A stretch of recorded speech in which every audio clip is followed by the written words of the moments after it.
my dad got me a bike. I want to say it was a 26-inch kind of road bike. Yeah. And so I was into that. And then I went to a couple of races and I ended up putting on some bigger, thicker tires. So I was doing some sort of cross, I don't know what it now. Cyclocross. It was called cyclocross, yeah. Cyclocross. And I went to Westway track. And they had a cyclocross course there. So it was like partly on the concrete, but then it would go off-road into the dirt up a hill, and you put the bike on your shoulders and run up a hill. And I loved all that. But I remember even at that point looking over, and there was a BMX track. And it was just like, really mellow jumps and berms. But I was like, that's fucking cool. Like, that's way cooler than what we're doing. Oh, yeah. So that was sort of my first time I ever really saw a proper BMX track. So I don't know how, I must have been about 11 at that point, 10 or 11. So was there kids riding the track when you saw that? I don't remember people riding that day because okay. I think because it was a cyclocross event, they sort of closed the whole place down because it was a concrete like racetrack or something. Yeah, that's right. We used part of that on the bike, but then, that was boring and like whatever. And then we got onto the dirt and I was like, okay, this is it. This is fun. Just get all muddy and crazy. Cool, man. Yeah, nice. So then, like, you got your first BMX. I saw there was a picture of you from Tlakre. Yeah. So, what did you guys used to ride down to Tlakre, or your parents take you, or what was this?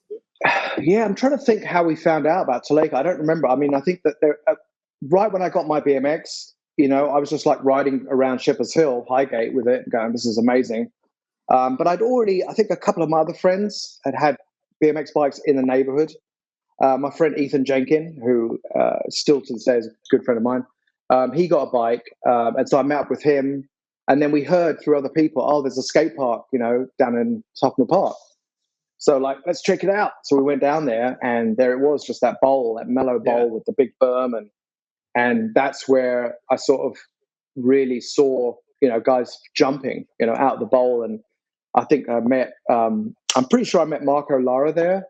And I met another guy named Mass, and I can't remember his last name. He's a Greek guy, and he was awesome. Like, he and I became friends, and he was really good. Like, he just was like way ahead of all of us, like Marco was. And he ended up actually a BMX action bike with that Track in the Woods article because I wanted to make sure he got some props because he was a big part of sort of my transition into BMX riding, dirt jumping, and then ultimately like skate park. Yeah. Cool. Did you know about Cantelowes as well? Or did you guys later on? Yeah, Cantelowes was like around the corner, 5-minute ride just across the street. Yeah. So yeah, we were doing Tlakre. Tlakre was really chill. Like, the banks were not steep, and they were kind of rounded off. Yeah. And then Cantelowes was a whole different ball game. It was like it was the opposite. Much steeper banks, like real rigid, and that was like hard to get used to. I was like, man, you got to really suck up these bumps. And it was mostly skateboarders and roller skaters, and they weren't too happy about BMXers showing up, but we did. Yeah, we just persisted with it and started like jumping the hip a little bit, and just progressed there. But Cantelowes was much harder to ride. But I think who was it? There was a guy, maybe it was Mass. There was someone that used to, the steepest transition. Yeah, it was rough. Yeah. There was a guy there. I think it was Mass, and he was airing like 3 feet out of it, like airs, proper airs. Coming back in. Yeah. Oh, yeah, wow. that wasn't right away. That wasn't right when I first got there. But I remember later on when I was still struggling just to like do the hip because it was so jarring. He was like airing it like it was a perfect transition. We're like, what? Like, what's going on here? It's crazy. That's like so those were two. Yeah, those were two hot spots for sure. And later on, years and years later, Craig and I would go down to Cantelowes all the time and hit it up. Yeah.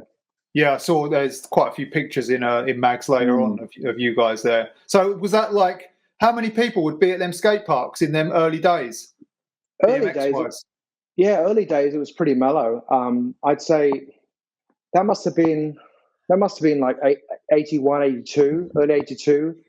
And I'd say there was maybe, I don't know, like on a busy weekend, there was maybe like 30 guys there, riding. All right, so pretty good, yeah. Yeah, it was a pretty good scene. And I remember right next to it, there was this enormous, it was like like a massive climbing frame gym place. And it was I think it was like a kids youth center or something. And they built like a bunch of ropes. And so people were climbing and doing all crazy stuff over there. And then we had our skate park. And so it was like two different crews. And a lot of people would just come over and just watch us, and we would just jump out of the bowl and then put 1 crate up and 2 crates up and 3 crates up and just slowly get better, Yeah, that was quite a scene. I only ever went there once. Yeah, I remember how mellow it was. Yeah. So was Marco from? He was from like the Camden area.